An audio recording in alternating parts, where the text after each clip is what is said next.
Praise God again. I will start our service in number 2.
Held as a light that shine in a dark place until the place dawn and the morning star rise in the hearts. Let us pray. Father, in the mighty name of Jesus, we come unto your presence this morning, Jehovah. Thank you for all you have done into our lives, everlasting Father God. May your Holy Spirit be into us, everlasting Father God, in this service. Everything that will take place in this service, Jehovah, let your Holy Spirit be intervene, everlasting God, because there is no one like you. Because in the mighty name of Jesus, we do pray and give thanks. Praise and worship. Hallelujah. Bwana asifiwe. Praise the Lord. It's long since we were here. Wiki mbili zilizopita, 14 days. We thank God that he has brought us back. So tafadhali angalia yule ako karibu na wewe, msalimie, mtakie amani. May the peace of the Lord be with you. Karibu katika nyumba ya Baba. Give them a smile. Hallelujah. Let us celebrate Jesus. Amen. Amen. Hallelujah. Amen. Thank you.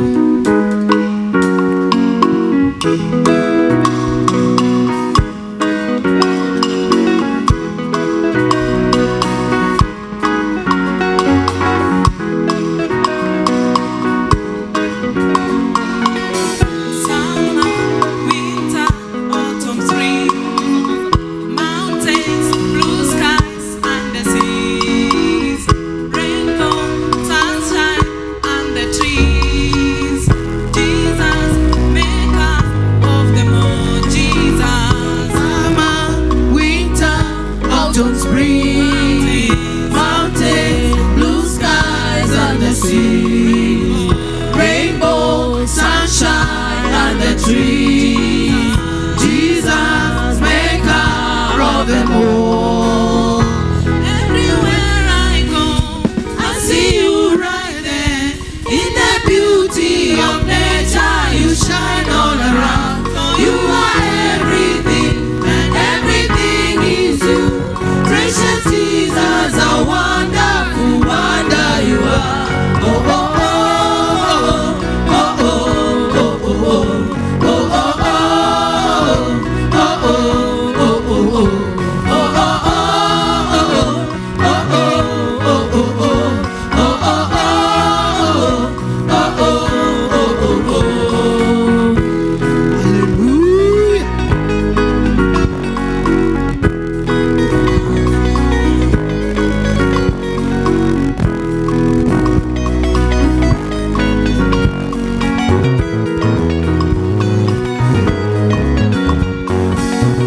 morning, noontime, and the night. Voices, Voices, rhythm, melody, people, people, blessings, everything. Jesus, Jesus, maker of them all. morning, Morning, noontime, and the night. voices, Rhythm, melody, people, people, blessings, everything. Jesus, Jesus, maker of them all. everywhere I go, I see you right there in the beauty of nature. You shine all around. For you are everything, and everything is you. Precious Jesus, a wonderful wonder you are. Oh oh oh oh oh oh oh oh oh oh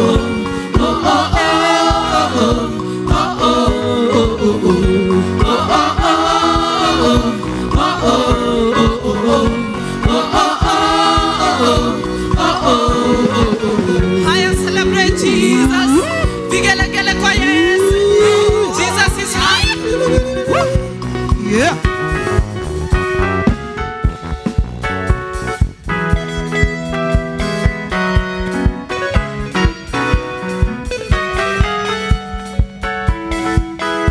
Church, let's dance for the Lord.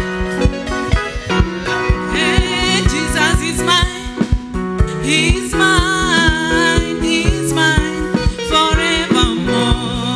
Jesus is mine. He's mine. He's mine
the Lord. Hallelujah.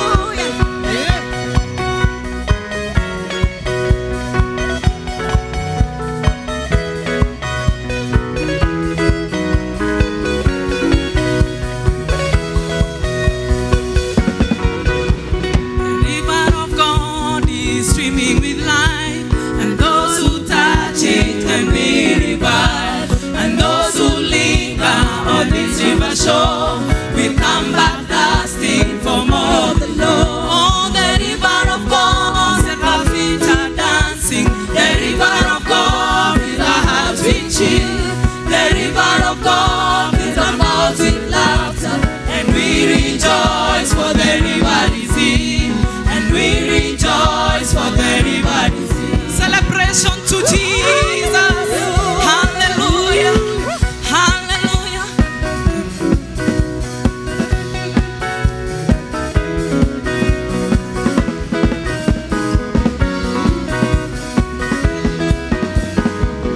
Up to the mountain we love to go to find the presence of the Lord. Along the banks of the river we run, we dance with laughter, giving praise to the Son. Oh, the river of God, that our feet are dancing. The river of God fills our hearts with chill. The river of God fills our mouths with laughter, and we rejoice for the river is in, and we rejoice for the river is in. Hallelujah. Wewe ni Mungu, wewe ni Mungu.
Yeye kuna kama yeye. Asubuhi ya leo inua mikono yako tunapoenda kumshujudu Bwana, sababu anaweza yote.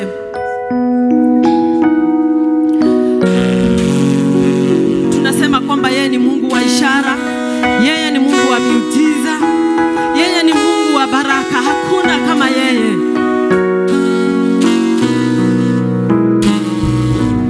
Mungu wa ishara, Mungu wa miujiza, tunakuabudu. Mungu wa ishara, Mungu wa miujiza, tunakuabudu.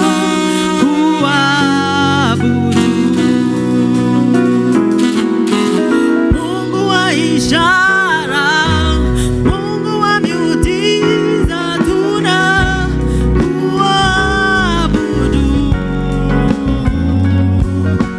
Mungu wa ishara, Mungu wa miujiza, tunakuabudu. Wa ishara, Mungu wa miujiza, tunakuabudu. Wa ishara, Mungu wa miujiza, tunakuabudu. Wa ishara Baba, wa ishara, Mungu wa miujiza,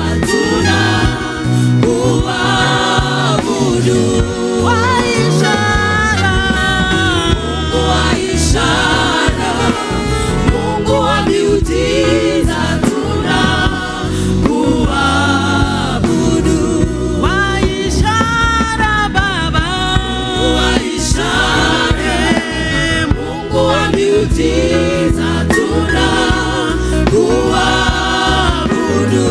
Wa ishara Baba, wa ishara, Mungu wa miujiza, tunakuabudu.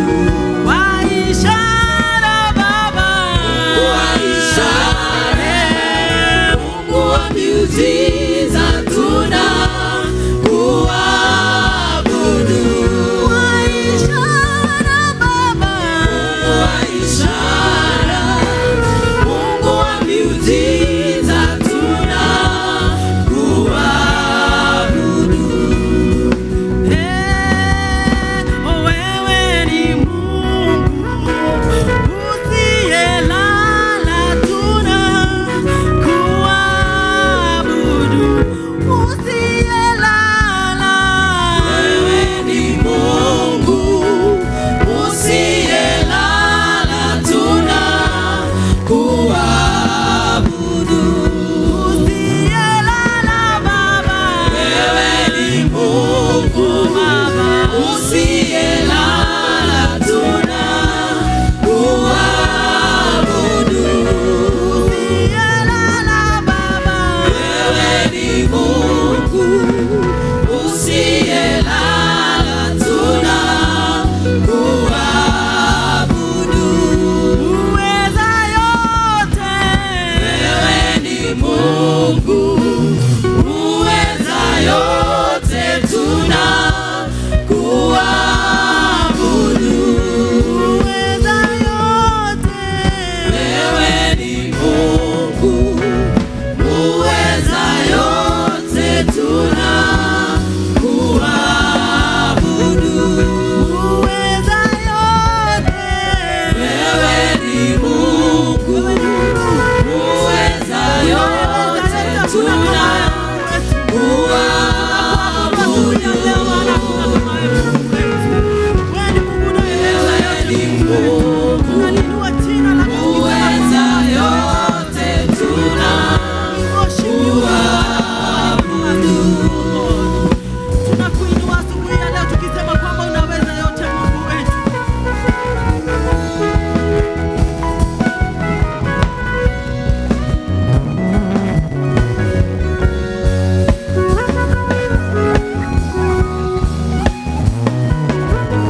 usiyeshindwa tunakuabudu.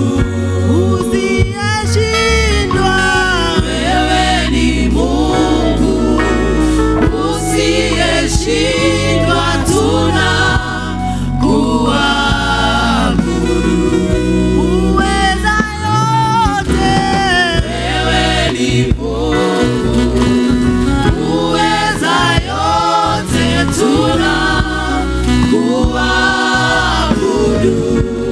Uweza yote, wewe ni Mungu uweza yote tunakuabudu.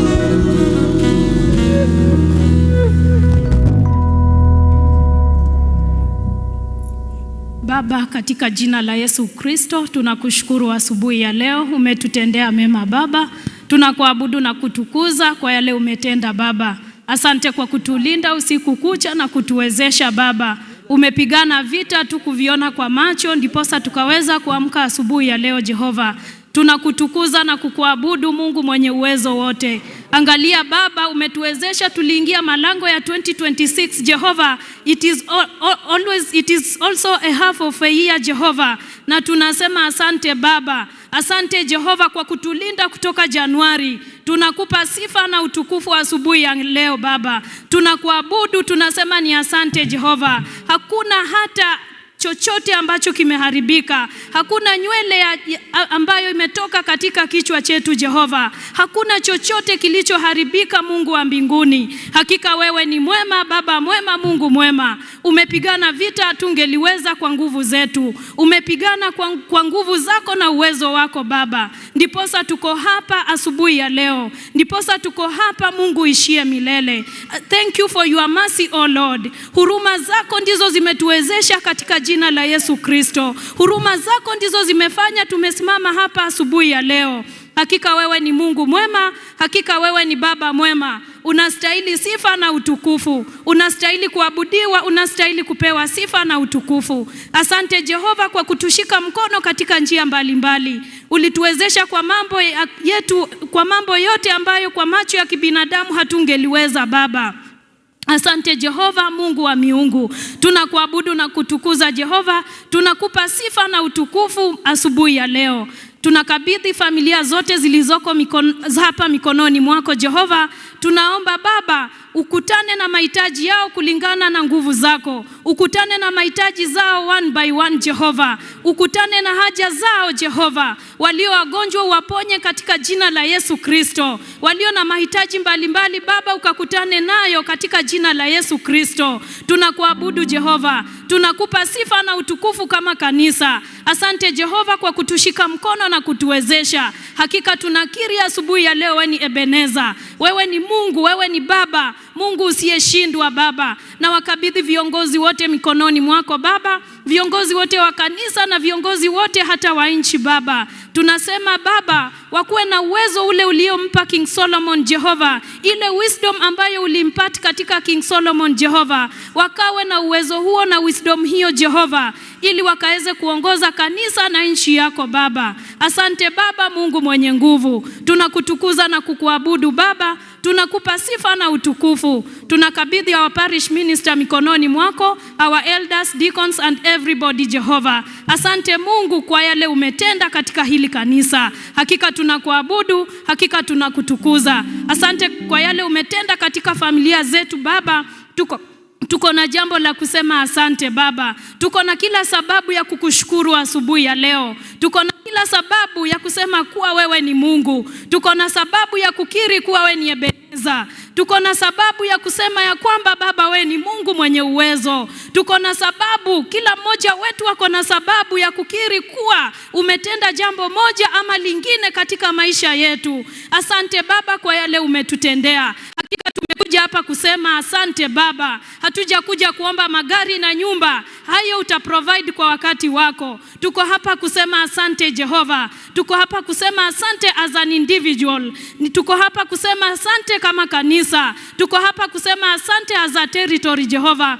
Tuko hapa kusema asante as a country Jehova. Tunakuabudu na kutukuza Baba. Tunakupa sifa na utukufu Mungu mwenye nguvu. Asante Jehova Mungu ishie milele. Asante Baba. Tunakuabudu na kutukuza asubuhi ya leo kwa kutushika mkono Baba. Hakika wewe ni mwema, hakika wewe ni Baba mwema. Wowote walio wagonjwa, wowote walio na mahitaji tofauti Baba, ukakutane na haja za mioyo yao kwa wakati wako Baba. Tunakutukuza na kukuabudu Mungu mwenye nguvu asubuhi ya leo kwa matendo yako makuu Baba. Hakika tunasema asante Baba, asante Jehova, asante Baba. Tunamkabidhi mhubiri mikononi mwako. Naomba utie mambo ya wisdom yatokayo kwako ndani ya kinywa chake Baba. Yaweze kuingia katika mioyo zetu, yaweze kupenya katika akili zetu, yaweze kutusaidia katika mahitaji mbalimbali. Maana neno lako Baba ni ngao Baba, neno lako ni taa katika miguu zetu. Neno lako linapenya katika mioyo zetu. Neno lako is defined as a two-edged sword Jehovah. Linapenya Baba, linapenya na kutuongoza, linapenya na kutuvunja na kutufanya vile upendavyo Baba. Neno lako Baba is a direction, it is a compass Jehovah. Naomba tutakapohubiriwa neno Baba, lipenye katika mioyo zetu, lipenye katika mioyo zetu, lipenye katika familia zetu, lipenye katika afya zetu, lipenye kila area ya maisha yetu Jehova. Hakika wewe ni Mungu, hakika wewe ni Baba. Nafungua mioyo zote za walioko hapa Baba, tuweze kupokea neno kwa upendo. Tusiwe na distractions kutoka kwa mwovu shetani.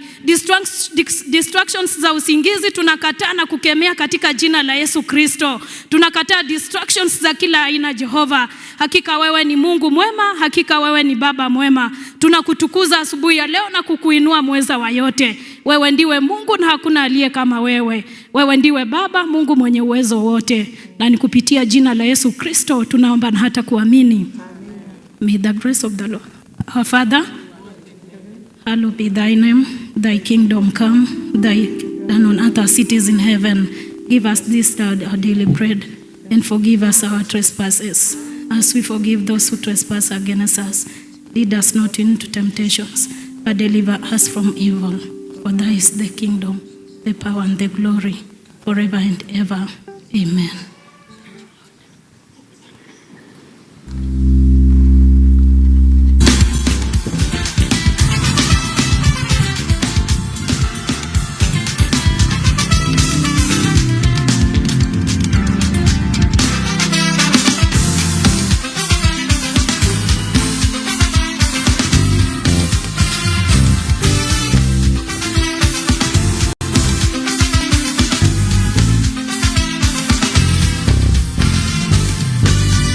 Wewe uketie mawingu, walitazama agano lako, uyatimize yaliyo neno kwa Roho wa kweli. Oh, mawingu na viumbe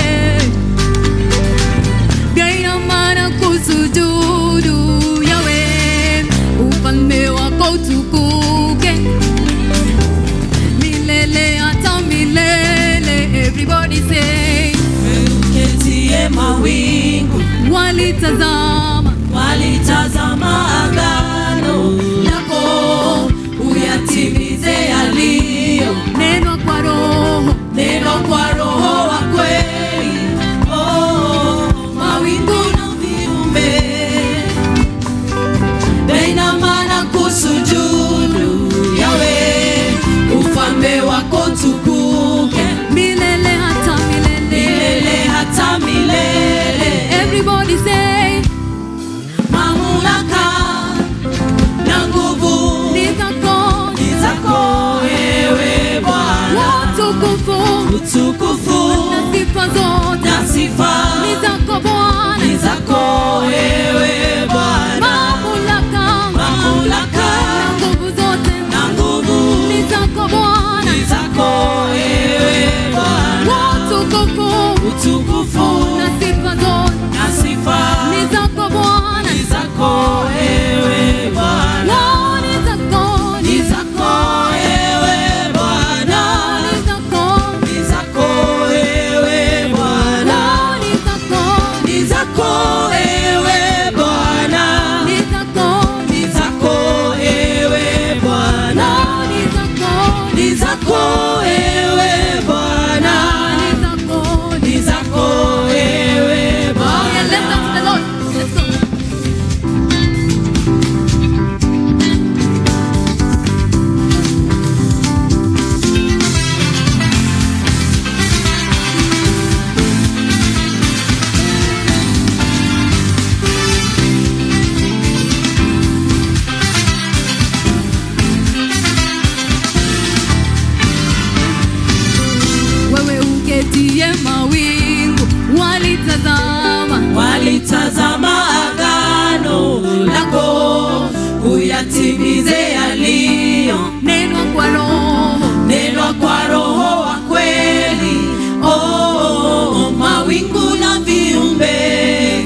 wako tukuke milele hata milele, milele hata milele.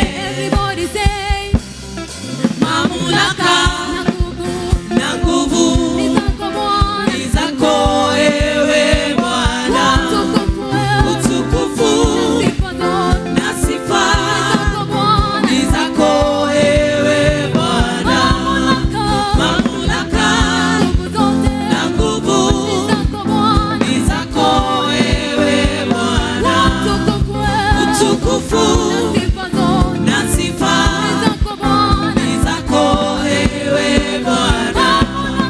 Mamlaka nguvu zote na nguvu ni zako Bwana, ni zako ewe Bwana, utukufu wewe, utukufu na sifa zote na sifa ni zako Bwana, ni zako ewe Bwana, ni zako ewe Bwana, ni zako ewe Bwana, ni zako ewe Bwana, ni zako ewe Bwana, ni zako ewe Bwana, ni zako ewe Bwana.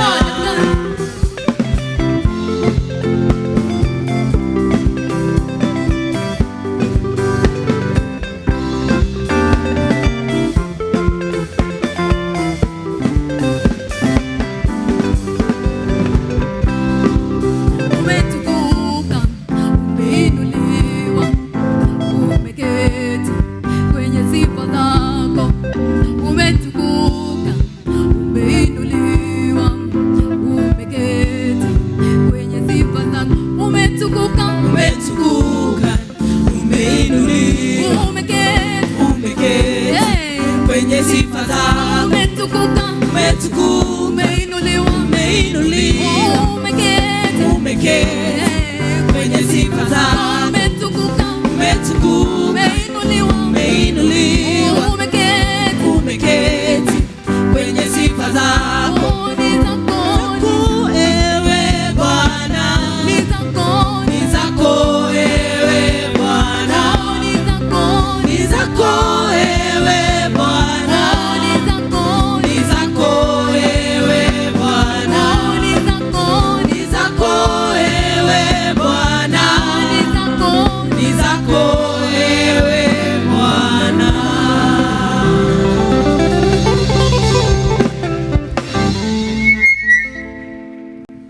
Thank you so much, praise and worship. That was so powerful.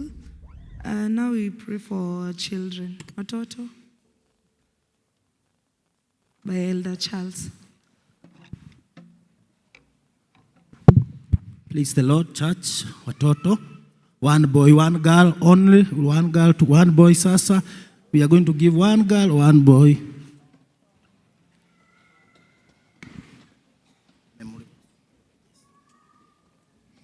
Praise God. Praise God again. My name is Jano Anjiro and I have a memory verse. Matthew chapter 17 verse 20. It says, wherever by their fruits it shall know them. Thank you.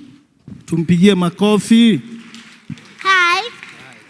My name is Ryan Muredi. I have a song. Jesus love me, yes I know. For the Bible tells me so. Little truth.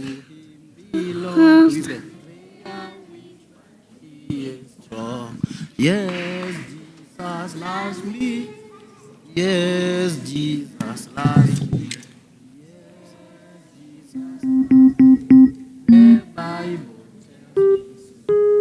And we are going to present the rest in our classes leo, si ndio? So let's stand, church, we confess the Apostles' Creed.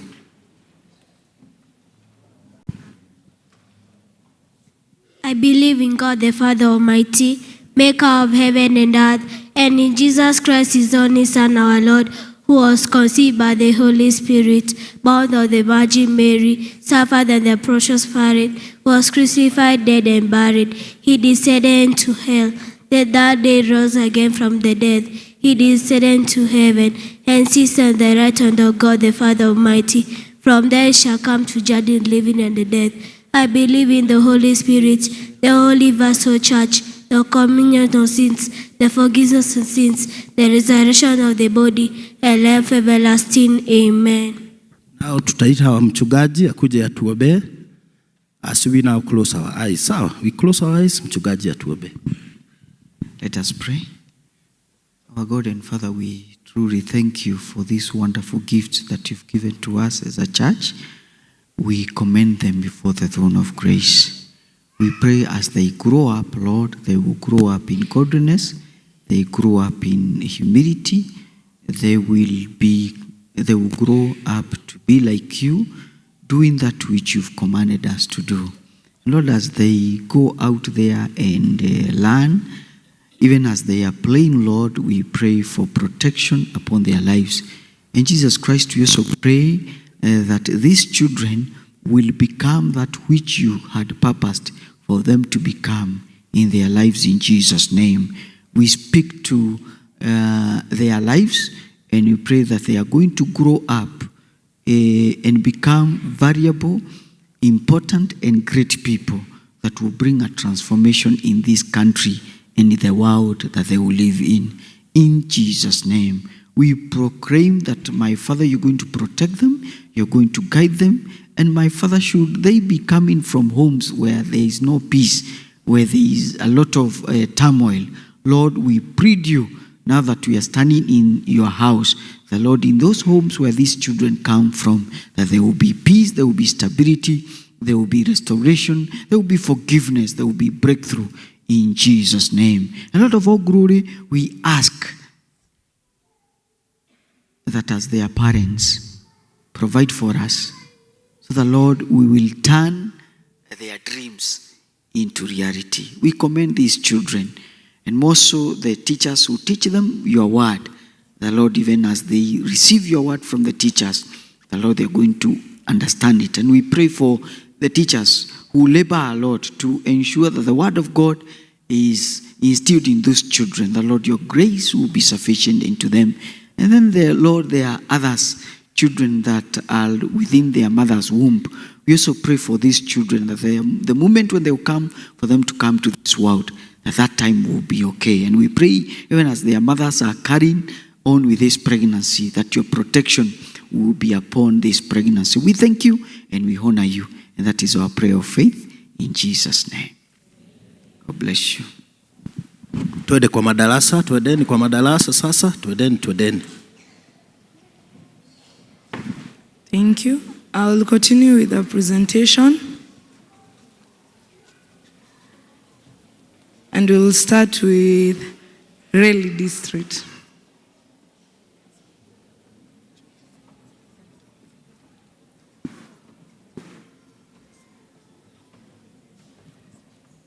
After Raleigh, choir, you can prepare.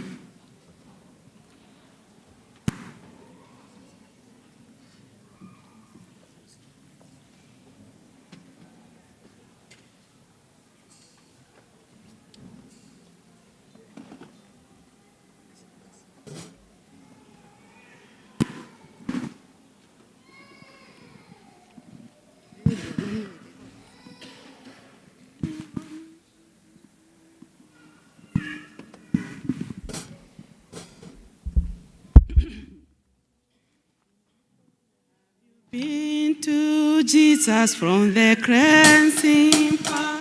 Are you washed in the blood of the Lamb? Are you fully trusting in the grace His Son? Are you washed in the blood of the Lamb? Are you washed in the blood? In the cleansing blood of the Lamb? Are your garments confessed?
choir.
this hour, I'll welcome Elder Mugambi for welcoming and the announcements.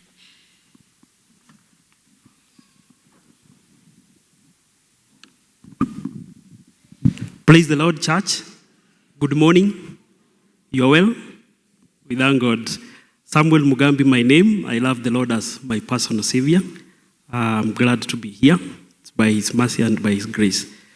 We take this opportunity on behalf of the parish minister and on behalf of the congregation to welcome you into this sanctuary. Karibuni nyote. And as we normally say that everyone is special. Si usalimie mwenzako, mwambie wewe ni special. Very good. Asante. Today we are being led by Reri District. And Reri District were here very early. And let's appreciate them. Thank you, Reri District. Next Sunday we shall have Mission Board. They shall be on duty. Today we also have our guest preacher, our referent. Let's appreciate him. He's in the house. Asante, karibu. If you're a visitor, maybe this is your first time to be with us, we request that you stand so that we also acknowledge you. Ili tujuane. Kindly, if you are a visitor, it's your first time to be with us, do a brief introduction, your name and probably where you come from and where you fellowship, or if you'll be fellowshipping with us the next year or so. Welcome. Praise God. My name is Joseph. I was here almost 2 years ago. Let's say one and a half years ago. So I'm not that new. Yes, I'll be fellowshipping with you for some time. Thank you. Welcome, Joseph. Praise God. Majina ni Wanja. Niko katika district ya Reri. Niko kwa Mrs. Chege. Asante. Karibu Wanja. Praise the Lord. My name is Damaris Wanjiru Wanderi, and I love the Lord as my personal Savior. I'm visiting here. I'm from Mike inapotea hatusikii. I said that. But my name is Damaris Wanderi, and I love the Lord as my personal Savior. And I'm visiting here. I'm from Karen PCA Church. Thank you. Welcome. We request that you, once again you rise, our visitors. Remain standing. That is Damaris, Joseph, and Wanja.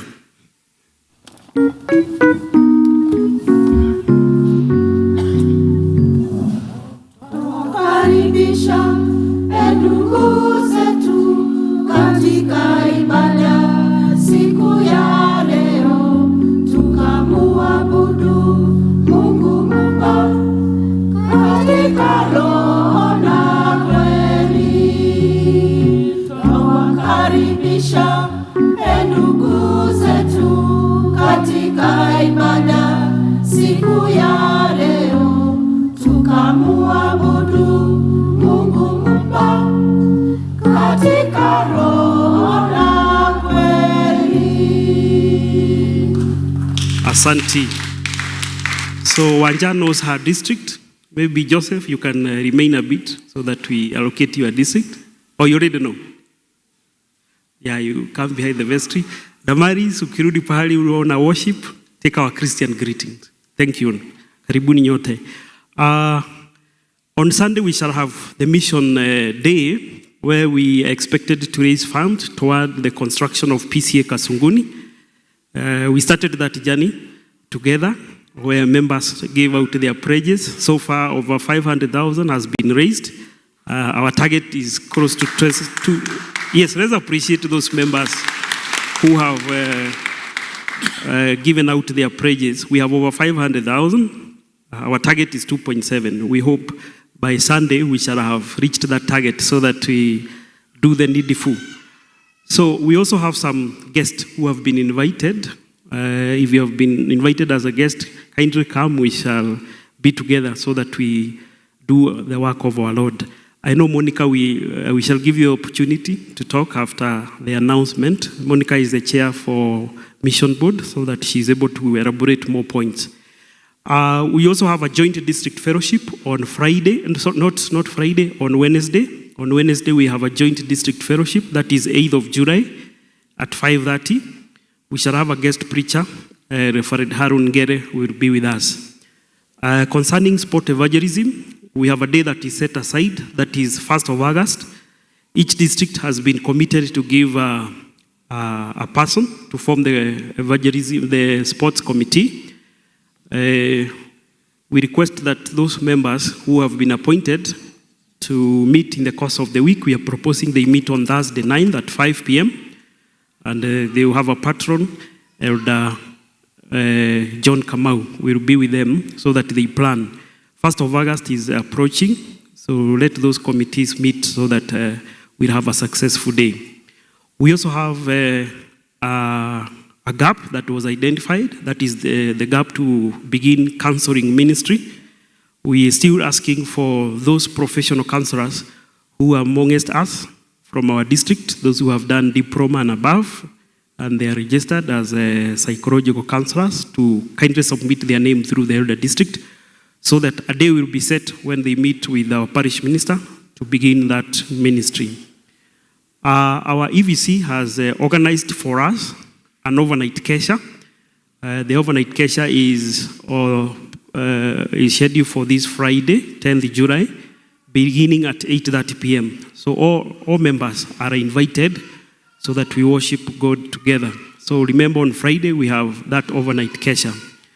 The parish groups are reminded to be doing quarterly meetings, and those quarterly meetings should be well documented because in the course of end of August, they will be required to forward their cash book and minute book.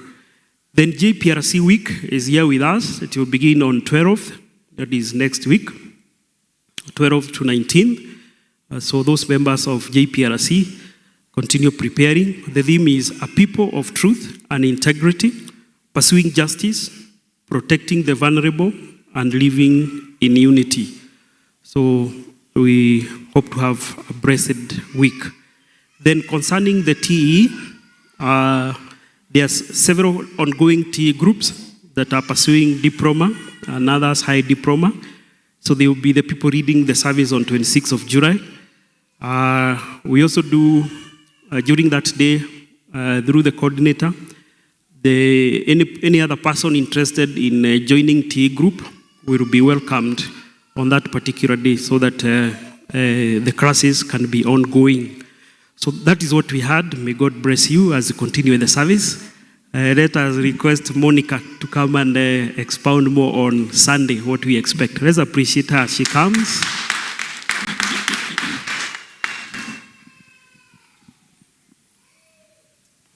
Thank you. Praise the Lord. Bwana asifiwe. Kuna baridi lakini roho iko na joto. Si ni kweli? Bwana Yesu Kristo asifiwe. Amen. My name is Monica Jeli Wajuguna, and this morning I'm born again. I praise the Lord for his saving grace and for the far that he has brought me. And my prayer this morning to the Lord is that my name is written in the book of life, so that whatever I do, whatever I say, may be in line with the will of God, so that when that great day will come, I will be counted among the number. This morning, I stand in the capacity of the chair to the mission board, and to the glory of God and with a lot of humility, I want to thank God for that. Now, we thank God that we started a journey. And a journey of 1,000 miles starts with one step. The one step was to tell us that we have a need in our Nedeni church, that is Kasunguni in Zombe, Kitui County. And we really pledged overwhelmingly, and we praise the Lord that in the pledges we got so many of you being involved in the work of constructing God a house where his people will be coming to fellowship.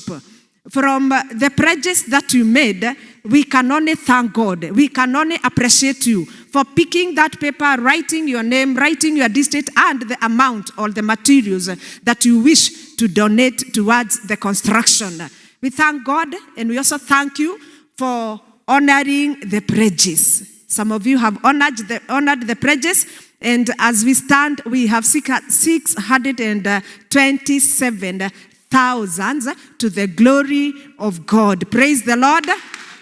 Yes, 627,000. Let us appreciate God. Yes, thank you for appreciating God, because it is God who is giving us this money. We still have some of us with honored pledges, and there's still time, and the time is Sunday, coming Sunday 12th. During the first service, the second service, we will honor the pledges. We are also praying for provision, that God provides to all of us. He's Jehovah Jireh, and silver and gold belongs to God. So may the Lord bless us. May the Lord continue even to provide to us.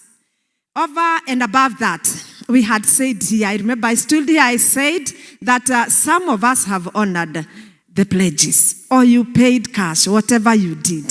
But then we will give and give until that church starts, until that church comes to completion, and Kasunguni people will be getting in and praise the Lord in that church. And we said that being our child church or our sister, whatever it is in the spiritual realm, the mother church here, Mokoyo, is very smart, is very beautiful, but we cannot afford to see that church be the way it is. We agreed on that, and we thank God. Now, when I was sitting somewhere, I thought of how Mokoyo people are blessed. Please praise the Lord. Appreciate God for blessing us as Mokoyo people. Thank you for appreciating God, that we are very much blessed. And anytime we are doing a construction, anytime we are having a project at our family levels, we normally sit down. We normally agree. We normally sacrifice. We normally even decide on some things and say we do away with this so that we can achieve this. And that is our prayer this morning. As the church, you included, as the church. Bible says in the book of First Chronicles.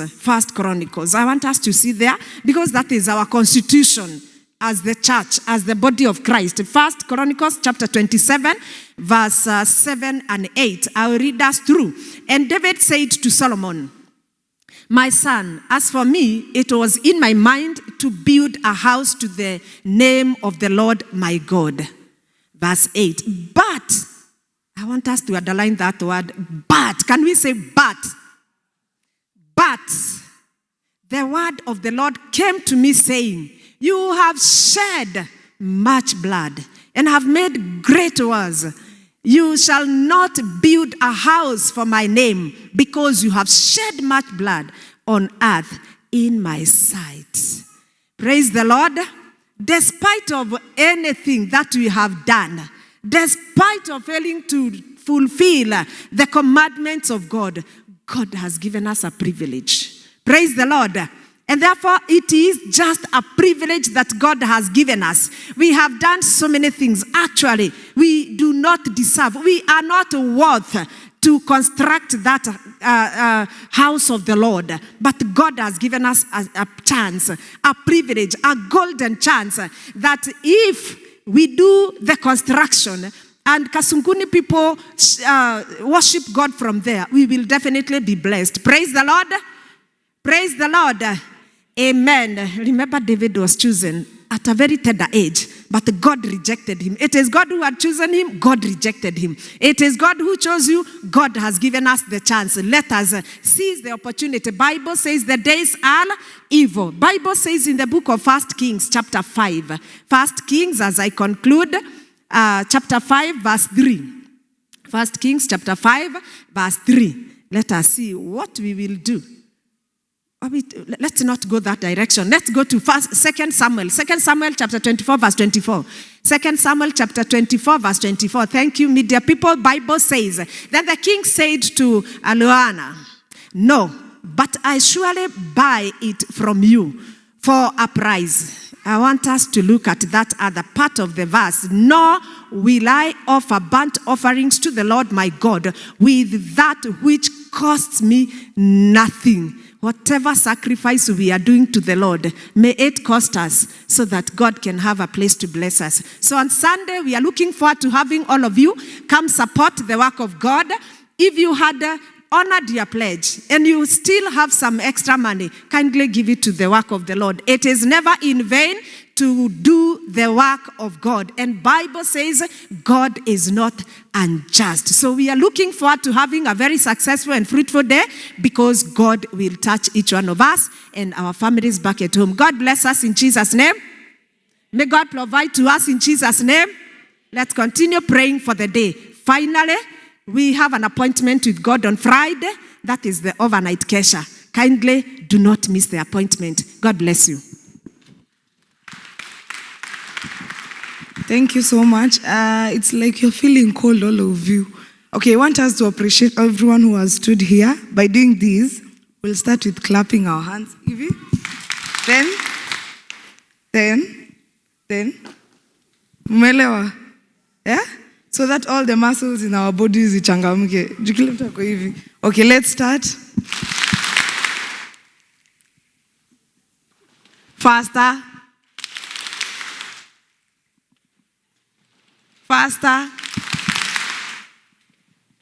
Thank you. It's time for offering. Agnes. Time for offering.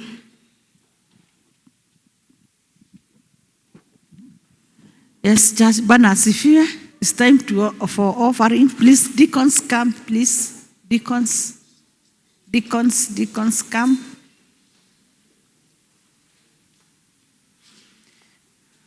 Atufanye mbio kidogo tafadhali.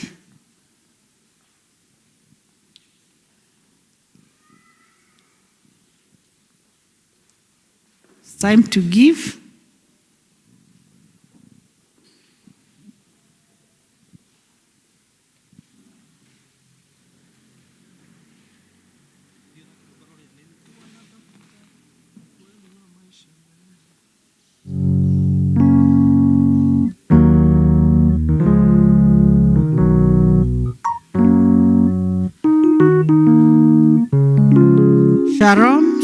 Shalom. Anyone from Shalom? Reri. Hey, Reri. Deacons, mko wapi na ninawaona?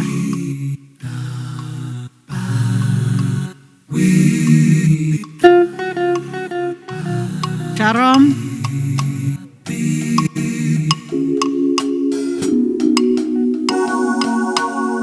Okay, tutaanzia kupeana kutoka upande huu kuelekea hivyo mpaka tumalizie.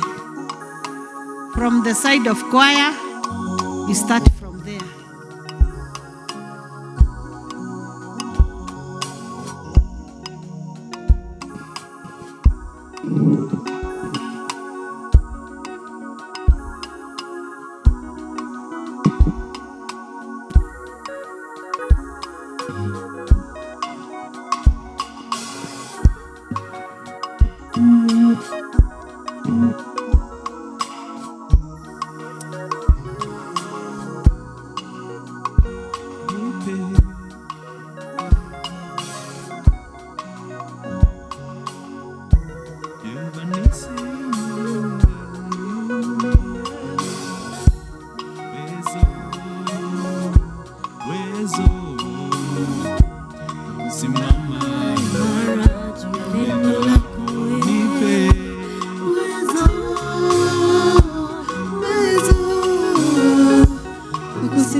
kusimama imara juu ya neno lako.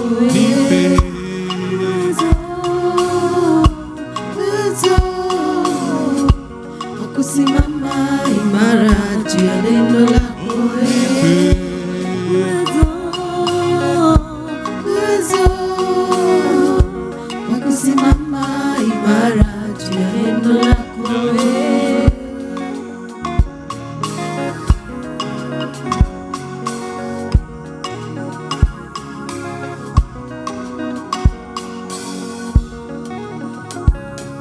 Naomba tusimame na wale wako na tithing wanaweza kuja. Tithing, thanksgiving.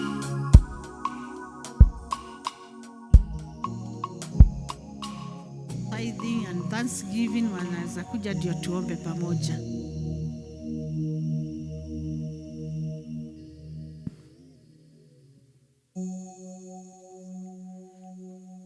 Let us pray.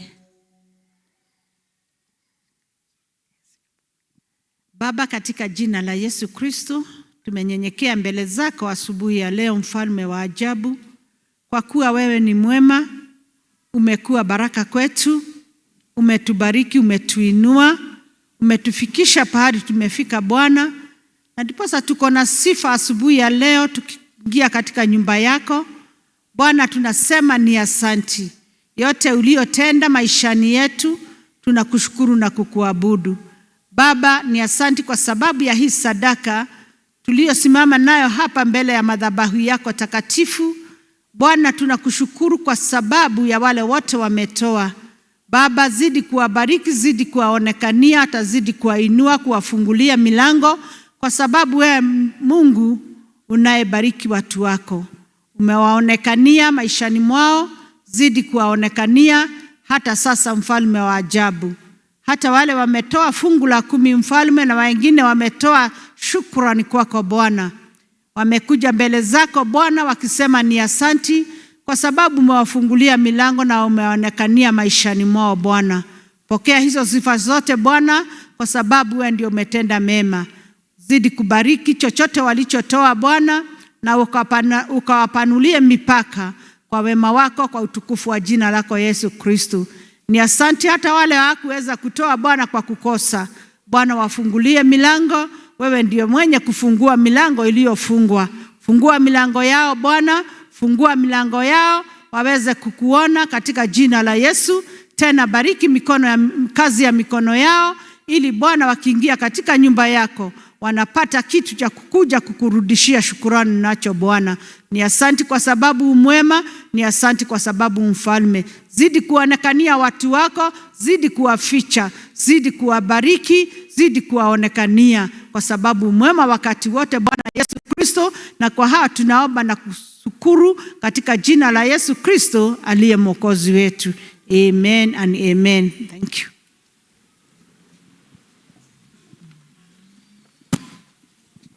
Thank you. We'll start our readings from first reading, coming from the book of 1 Kings, verse 13, 11 to 19. And the one to lead us is Catherine.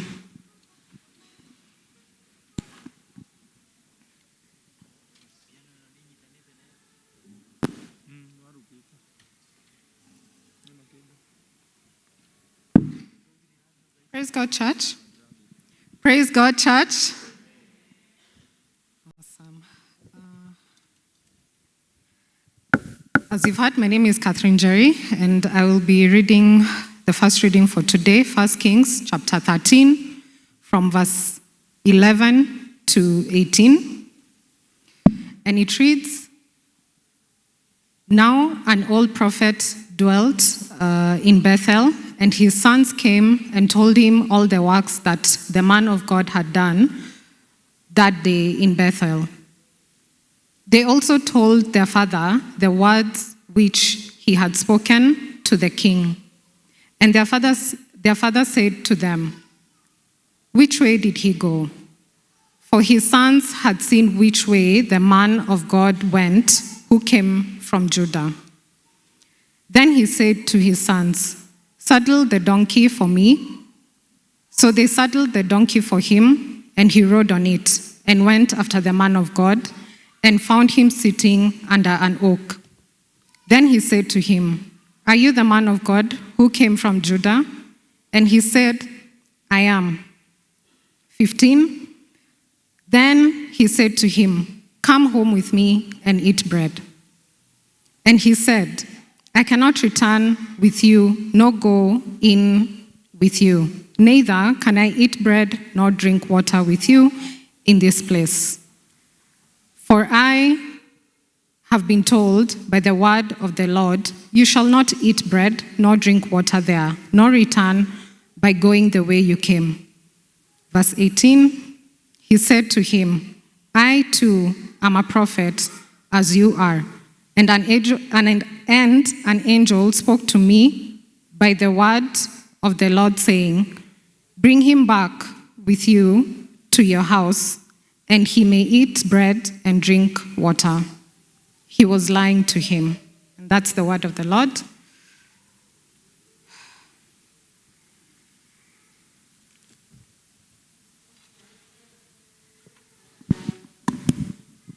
Praise God.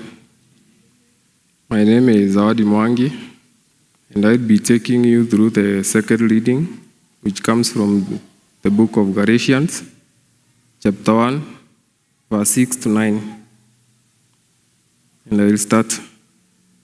"I marvel that you are turning away so soon from him who called you in the grace of Christ to a different gospel, which is not another, but there are some who trouble you and want to pervert the gospel of Christ. But even we, or an angel from heaven, preach any other gospel to you that we have preached to you, let him be accused. As we have said before, so now I say again, if anyone preaches any other gospel to you than what you have received, let him be accused." Thank you. Thank you, Catherine and Mwangi. We'll open our aim number 12.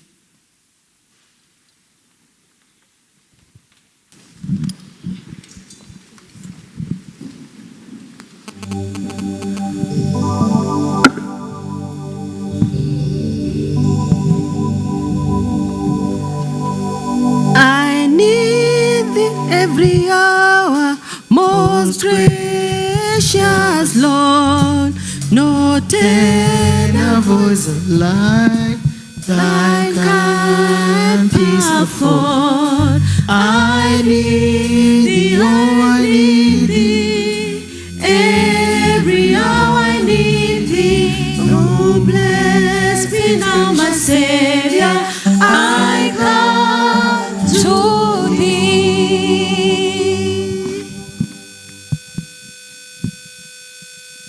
We relax in your hands, Lord, that you may speak to us. And I'm simply your servant. And I plead that, Lord, as I share your word, if it's about encouraging us, challenging us, whatever it is that you want to teach us, Lord, may our hearts hearken to that which you want us to hear. And that's our prayer of faith in Jesus' name. We can take our seats. Good morning. Good morning. I said good morning. Turn to your neighbor if you happen to sit next to one, and tell him Kimani says hi.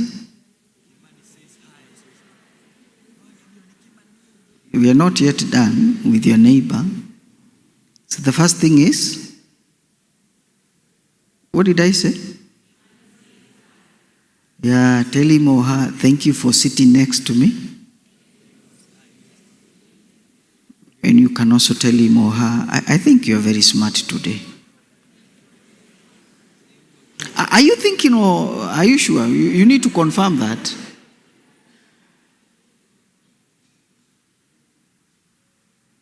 Do you normally look this smart on Sundays?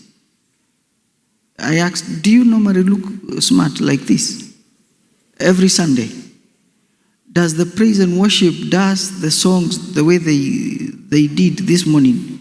Do they normally do it that way every Sunday? Hey, then give them a wonderful clap. John is this man, Kimani, saved, married. Don't mind the number of children, but by God's grace, they are a few children. Incidentally, they are all boys. So if you are a parent to girls, we can always meet behind the tent to have a small conversation. By the grace of God, I work with Kenya Prisons as an officer, that is chaplain. And two things about what I do is that prisoners are a people too. You didn't hear that one. Prisoners are people too. So 2 requests. Just 2. Not 3, just 2. Fold your first finger. The first one is this man works in a very difficult environment. Please pray for him. Is that too much? Yeah, just maybe once a week. Just ask God, God, remember John. Give him grace, anointing, wisdom to do chaplaincy within Kenya prisons, both to the staff and also to the inmates. Prayer. The second thing is also very simple. Very simple. Please visit prisons. There is our neighbor here, Roiro. We also have college there. You just make a point, whether you are a JPRC, a woman's guild, whatever it is, just make a point of visiting them. And not necessarily the inmates. This time, I'm asking us to visit, to create a ministry for officers. And in the Kikuyu service, I will be saying why. Just to minister to the officers and to help them. Deal or no deal? Deal or no deal? Thank you. 2 readings. And I know we are pressured for time. 2 readings. The first reading was taken from the book of 1 Kings. And 1 Kings is a very interesting book. Because it's a book of talks about transition and dangerous transitions. When the Israelites moved from a theocracy, from God becoming their leader, and turned to monarchy, a human leader leading them, like DJ Afro would say, makosa. And in the previous chapter, you see a guy in the name of Jeroboam. In Rehoboam, they walked different paths. And Jeroboam, I don't know what he ate that morning. He decided, instead of you people going to Jerusalem to worship, I'm going to create another space where you can also go and pray. And so that marked challenges in the lives of these people. So this book talks about those challenges, the drift from the one true God to idolatry. The book of Galatians is written by Paul, and he begins in verse 1, chapter 1, verse 1 by saying, I, Paul, the apostle, and is one of the strongest and most passionate letters that we have. And again, just like 1 Kings, it's actually written with a theme of Paul is writing, I am shocked, I'm baffled, I'm marveled, I'm like, nimestuka. How comes you people are living the true gospel and turning away to a foolish or an empty gospel? So in a minute or two, allow us to share on 5 key questions that we need to ask ourselves to know. See, 2 Peter verse 1 says, this prophetic word is confirmed. It's validated. It's genuine. Story? For those of us who lived 60s, 70s, and 80s, forget about those of us in 90s. You may not understand this. We used to live in houses that were thatched. Do I have my age mates around? Hello, do I have any age mates around? 60s, 80s, 70s. So there was a guy called him Minor who desperately wanted to marry a certain youth lady, the most beautiful one. But the problem with this girl is that she would not hear anything of marrying Minor, because Minor was a drunkard. Minor was the rogue. He was a village thug. He should have been arrested and put behind bars in committee. Only that mkono wa serikali ulikuwa mfupi, hukuweza kumfikia. So he tried to be nice to her, and nothing worked. And then one day, a demonic idea came to his mind. And he crept up into the thatched house. I don't know who told him where this girl, Wangeshi, was sleeping. And he had a very bright torch. And so he removed the grasses and pointed the bright light where Wangeshi was sleeping. And in a deep voice he said, Wangeshi, I am God. I am commanding you to marry Maina. This is the word of God. And as you guess, Wangeshi, being as beautiful as she was, as naive as she was, as spiritual as she was, woke up and got married to Maina Makosa.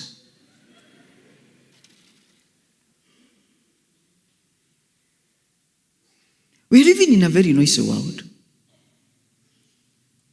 Satan is talking, God is talking, politicians are talking, 1 term, 2 term. So who do we reason? Who do we reason? How do you know that God is speaking in my life? And how do you take this is a prophetic instruction from God and I need to follow it and obey it? 5 key questions. Ready? Question number 1. Ask yourself, is the scripture the final authority? Is the scripture the final authority? Paul wrote, even if an angel from heaven should preach to you a gospel contrary to the one that I preach to you, na apate laana. Note the word contrary. Anything that goes against what the Bible says must be rejected with a capital No.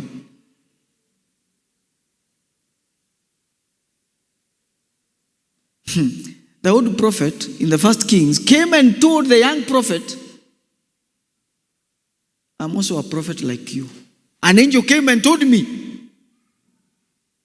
And whatever the old prophet was actually saying was opposite of what God had said. The Bible says he was lying. He was not speaking the truth. What God said 2,000 years ago, even today, he says it. Please look up here.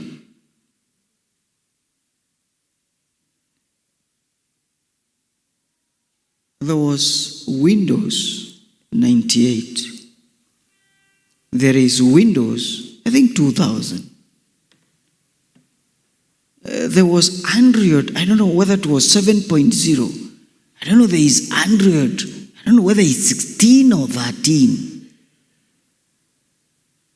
Mac, for those of us who use Mac products, they would always tell you there is a newer version of Mac OS.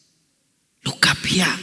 I tell you, God's word is not upgradable. You don't like that. But God's word, you never get a newer version of God's word. What he said, he will say, and he will say. Jesus is the same. Turn to your neighbor. Mwambie mtungu Yesu. Talk to him or her. Mwambie mtungu Yesu. Thanks for sitting next to me. But you cannot download. Tell him or her you cannot download a newer version of God's liberation. God's word is always final. Number 2, is Christ the center of the message? Is Christ the center of the message? Paul again is saying, I am shocked, I'm astonished that you people are quickly deserting, you're diverting, you're simply moving from what I shared with you, the message that I shared with you on the grace of Christ, and you are turning to a different message. It's like when Jesus said, I am the truth, the way, the truth, and the life. It's like you have heard that Jesus Christ is not the three things. So you want to get another message. Christ must be the center of every gospel that we preach. And these days, we are having different versions of people who come and say, Nabii wa Mungu amesema. So he removes the message from what Christ says and he becomes the center of the gospel. That gospel, we must reject it. Every version that says, I have a revelation from God, and does not put Christ as the center, needs to go to hell. Yesu ni mambo yote, ndani ya yote. Ukimuacha Yesu is the center. And when Christ is not the center of the gospel, we need to reject that message. True gospel makes Christ bigger and more powerful and at the center. Any message that makes Christ to be lesser, like what was happening in Galatians, because Paul was simply telling them, you are running away from that message that says salvation is plus something else. Salvation is plus works. Salvation is about striving. It's not about grace. And Paul is saying, Nimestuka, I am shocked that you people are turning away from that gospel that is making Christ lesser and man bigger and efforts bigger. Any message that comes and makes Christ lesser needs to be rejected in Jesus' name. And that's why I'm at work with my Kikuyu friends who are coming and telling us the reason why we have Morimo, why we are having I don't know what, is because a certain old, 5 generation after, I don't know who did what. We need to tell them what Christ did on the cross was final and enough. And I don't need to go and toa bori ya kiama for that to come to end. What Christ did on the cross is final. You don't like it, but it is true. If you ask who I am, I will tell you I'm a Christian and then a Kikuyu. I'm not a Kikuyu Christian. I'm a Christian Kikuyu. When Christianity and Kikuyus come and they collide, Kikuyu bow down, Christ lives. Number 3, I don't know whether I have time to finish this, is Jesus presented as sufficient. That's the third question. Is Jesus presented as sufficient? Is he complete? Is he able to deal with the issues, with the challenges, with the problems that we are going through? You see, the Bible says in Christ you have been brought to fullness. Nothing needs to be added to Christ, because by one sacrifice he made perfect forever those who have been made holy. And the first teaching says Jesus is good, but you also need something else. And we are saying, if Jesus is not enough, reason, if Jesus is not enough, nothing else will ever be enough. Let me say that again. People of Mokoyo, if Jesus is not enough, nothing else will be enough. If Jesus is not enough, nothing else will be enough. Fourth question, is salvation by grace through faith?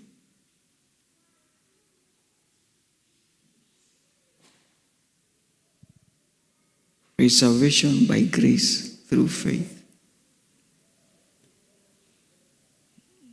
Hatukuokolewa kwa matendo mazuri. It is by grace.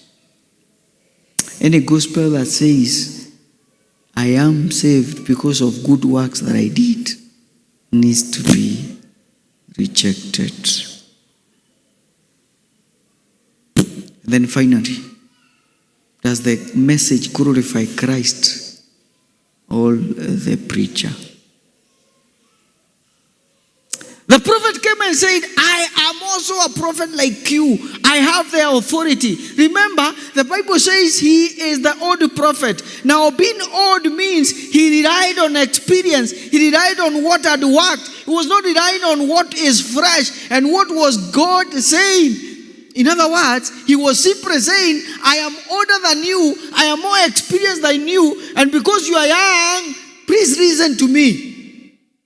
He was glorifying himself. He was making himself bigger. He needed to be read. He needed to read John 3:30, which says he must become greater and I become less.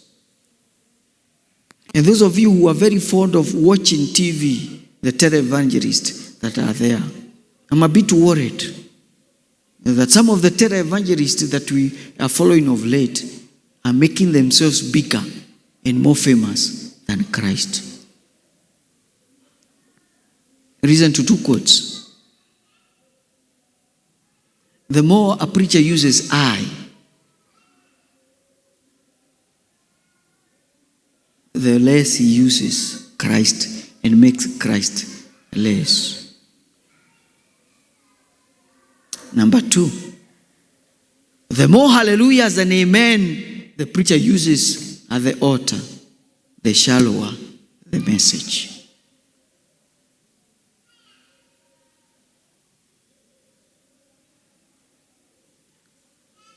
The message we hear every day must make Christ bigger and make us lesser. Friends, is Christ the final, is the scripture final authority in your life? Or do you rely on what generations, your grandmother, your pastor, your minister, your elder, your televangelist said? Is scripture the final authority? Is Christ the center of the message? Is Jesus presented as sufficient, or does he need additions and newer versions? Is salvation by grace? And does this teaching glorify Christ? The greatest deception is not believing the long voice. It is doubting the spoken word. The young man, the young prophet, doubted what God had spoken. He faced the wrath of his life. God has spoken to you. He has directed you on how to solve your marital issues, on how to start reviving your business. He has already spoken to you. Why are you not believing in him and doubting him? Can we bow and ask the Lord like Peter, Lord, help me to take you at your word? Just bow down and ask God, God, help me to take you at your word. Repent on doubting God. Repent on doubting God. Tell God, I believe you are sufficient in my life.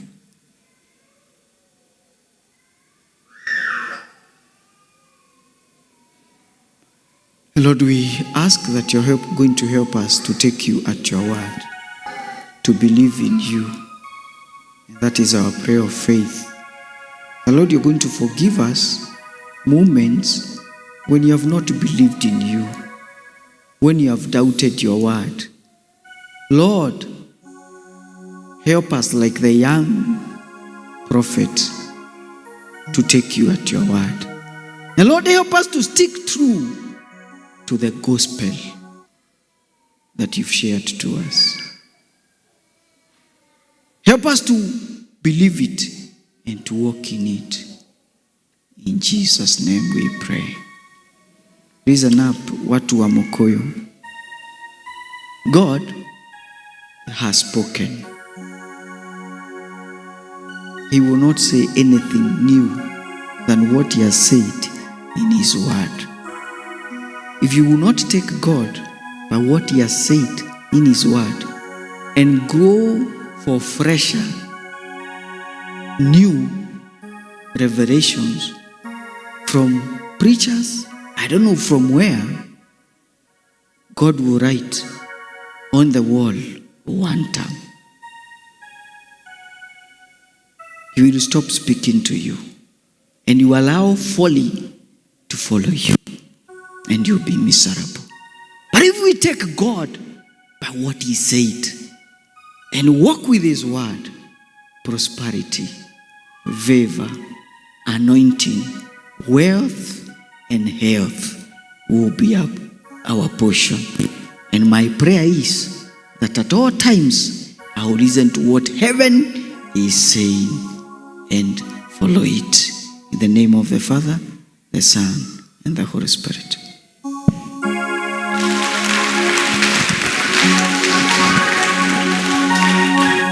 We appreciate our Reverend once more. Thank you, our Reverend, for the good verse you have given to us. I won't talk much. I don't want to terminate the good verse that you have given us. I will stand for hymn number 48, only one stanza.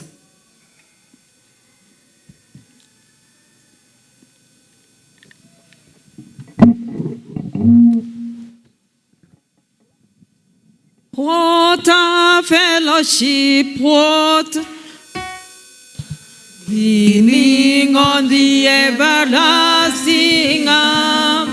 What a sweetness, what a peace in my life, leaning on the everlasting arms. Leaning,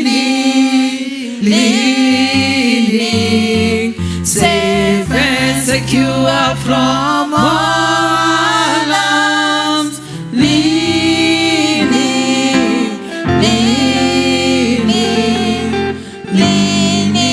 on the everlasting arm. Before we share the word of grace, this is what they say. God's word is strong enough. We can lean on it and not to break it. Lord, help us to lean on your word and not to false prophecies, empty prophecies that are trending around, Lord. Lord, help us today to lean on your word and to keep true to it, because if we lean on it, it cannot break. Lord, you never give empty promises. And now I commend you to your heavenly Father, who is true and genuine. May the Lord keep you and sustain you. May he bless your lives, encourage you and uplift you. May he sway you away from anything that can stumble you. May you prevail against every challenge that you may go through. And now I commend you to the Heavenly Father to fill you with peace and joy and wealth and health, and to be in fullness of his word. May the word of God richly dwell in your heart and in your mind. In Jesus' name we pray. Amen.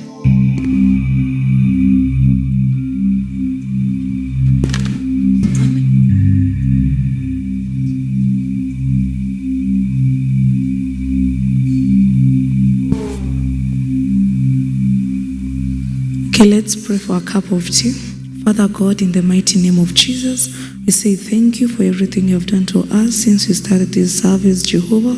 You have seen your hand, Jehovah. As we go and take a cup of tea, let it help us, everlasting God, in our bodies. Because in the mighty name of Jesus, we do pray and give thanks.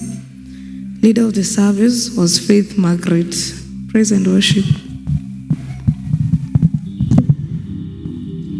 Oh, how sweet to walk in these pilgrims' way.